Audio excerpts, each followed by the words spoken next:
FIR अगर होती है इस तरह के आरोपों में तो पुलिस पहला काम करती है गिरफ्तारी करने का। पुलिस ने कोई गिरफ्तारी नहीं की। इसका मतलब है कि पुलिस भी अपनी मनमानी पर है और कानून जो हमारे देश में जो स्थापित कानून है उससे हटकर अपने मनमाने ढंग से करना चाहती है। CCN न्यूज़ 24 के सभी दर्शकों को मेरा नमस्कार। दर्शकों, इस वक्त मेरे साथ सुप्रीम कोर्ट के एडवोकेट राम मोहन रॉय जी है। अभी तक आपने इस धरने में, पहलवानों के धरने में 18-19 दिन से कई लोगों की राय सुनी है, नेता मंत्री हर किसी की राय सुनी है। आज हमारे चैनल पे आप पहली बार एक एडवोकेट की बात सुनने जा रहे हैं। सर, सबसे पहला आरोप न्यायपालिका पे अब इस प्रकार का लगा है कि जब न्यायपालिका ने FIR करने के लिए chief justice of India Chandrachud ji ने बोल दिया, अब कहा जा रहा है कि जब उन्होंने इस केस को छोड़ दिया तो कुछ लोग ये बातें कह रहे हैं कि न्यायपालिका भी अब सरकार की पिछलग्गू बन चुकी है, उन्होंने भी बेटियों का साथ छोड़ दिया है। मैं नहीं समझता कि न्यायपालिका पर यह आरोप सही है। न्यायपालिका ने तो अपना आरोप, मतलब जो काम था, जो धर्म था, उसका पालन किया, कानूनन पालन किया है।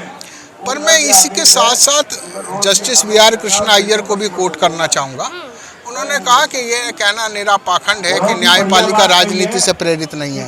सवाल यह है कि इसके न्यायाधीश किस विचारधारा से प्रेरित हैं। पर मैं आज इस प्रश्न के संदर्भ में कहना चाहूँगा कि माननीय सुप्रीम कोर्ट ने बहुत ही पहल लेकर FIR लॉन्च करने के लिए जो आदेश दिया और उसके आधार पर लॉन्च भी हुई, और बाद का काम जो है वो पुलिस का है, शासन का है, वो न्यायपालिका का नहीं है। अच्छा सर, FIR तक चीफ जस्टिस ऑफ इंडिया ने साथ थामा, दामन थामा, उसके बाद उन्होंने गिरफ्तारी तक के बारे में भी नहीं पूछा। तो इस वजह से लोग कह रहे हैं कि चीफ जस्टिस ऑफ इंडिया भी बिक चुके हैं, सत्तारूढ़ पार्टी के अधीन आ चुके हैं। वो ये कहना मैं नहीं समझता दुरुस्त है। बिक चुके हैं या सत्तारूढ़ पार्टी के अधीन आ चुके हैं, मैं इसको सही सवाल नहीं मानता।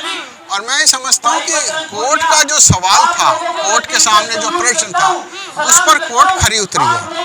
अब आप उम्मीद करें कि चीफ जस्टिस ऑफ एरिया, वो चीफ जस्टिस ऑफ इंडिया बयान करवाएंगे, पुलिस के काम में दखलंदाजी करें। हमारे यहाँ देखिए स्वतंत्र न्यायपालिका है और इसी तरह से कार्यपालिका भी उसी तरह से स्वतंत्र है। तो अब हस्तक्षेप सुप्रीम कोर्ट के जज का नहीं है। सुप्रीम कोर्ट का काम तो उसी दिन खत्म हो गया था जिस दिन FIR दर्ज हो गई थी। अब कल का आप देखिए कि कल जो चीफ मेट्रोपॉलिटन काउंसिल के यहाँ 156(3) CRPC में एप्लीकेशन फाइल की है कि वो क्या चल रहा है उस पर, तो अब ये अगली कार्रवाई है। तो चीफ जस्टिस पर इस तरह का सवाल नहीं है। अच्छा सर, अभी कुछ सवाल इस प्रकार के उठ रहे हैं कि देश के अंदर देखिए हमारा न्यायपालिका जो है वो बहुत स्लो है। कोई भी कार्य न्यायपालिका में कोई भी केस जाता है और इस प्रकार के यौन शोषण जैसे जितने भी केसेस हुए 10 से 12 साल के बीच में ही निपटे हैं। तो कहा जा रहा है कि जब FIR कट चुकी है तो इस धरने को उठ जाना चाहिए, क्योंकि पहलवानों की मांग तो यहीं पे पूरी हो गई है। पहले ये बोला गया था कि जो पहलवान है वो FIR तक चाहते हैं, और अब कहा जा रहा है कि ये सत्तारूढ़ पार्टी को दबाव में डालना चाहिए। इसमें क्या टिप्पणी देंगे? देखिए, FIR अगर होती है इस तरह के आरोपों में तो पुलिस पहला काम करती है गिरफ्तारी करने का। पुलिस ने कोई गिरफ्तारी नहीं की। इसका मतलब है कि पुलिस भी अपनी मनमानी पर है और कानून जो हमारे देश में जो स्थापित कानून है उससे हटकर अपने मनमाने ढंग से करना चाहती है। तो इसलिए जो ये पहलवान बैठे हैं तो ये अगली पहल के लिए हैं कि जो कार्रवाई होनी चाहिए थी वो नहीं हो रही। आज आप देखिए कितने दिन हो गए और उसमें अगर ये अभी तक कोई कार्रवाई की पहल है ही नहीं, अगर इनके बयान तक नहीं हुए जो होने चाहिए थे वो तक नहीं हुए, तो फिर आप सोच सकते हैं कि उस FIR की क्या किस तरह का उस जो आदेश है उस पर क्या जो हालात हैं उस पर पुलिस अपनी कार्रवाई करे। तो इसलिए ये धरना जो है ये तो एक संवैधानिक अधिकार है और पुलिस को भी समझाने का ये है कि भाई आपको अपनी मनमानी त्याग कर कानूनन जो है वो करना चाहिए। CJI के इस बयान के बाद की आगे की कार्यवाही हम नहीं करेंगे। विनेश फोगाट ने टिप्पणी करी थी कि चीफ जस्टिस ऑफ इंडिया ने हमारा साथ छोड़ा, सुप्रीम कोर्ट ने साथ छोड़ा है हमारे पास, लेकिन अभी भी हमारी खाप पंचायतें हैं।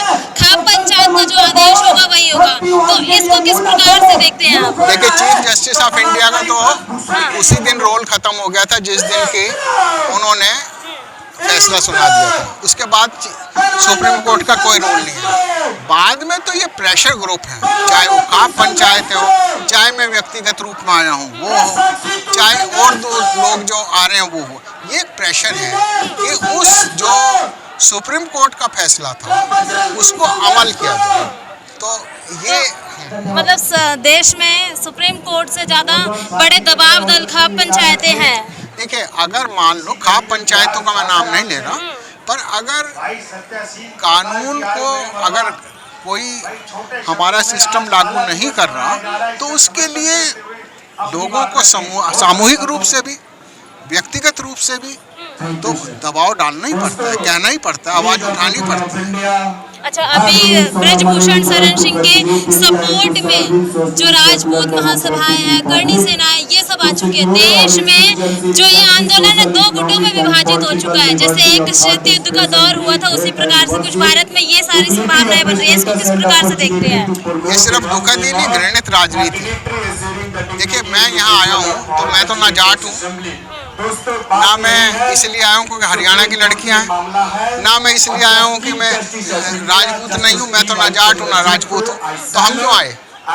भारत के प्रत्येक नागरिक को चिंता करनी चाहिए कि हमारी बेटियों पर, हमारी बहनों पर ये जो जुल्म अत्याचार हो रहे हैं, तो इससे ना तो हमारा देश सुरक्षित है, ना लोकतंत्र सुरक्षित है, ना हमारे कानून सुरक्षित है।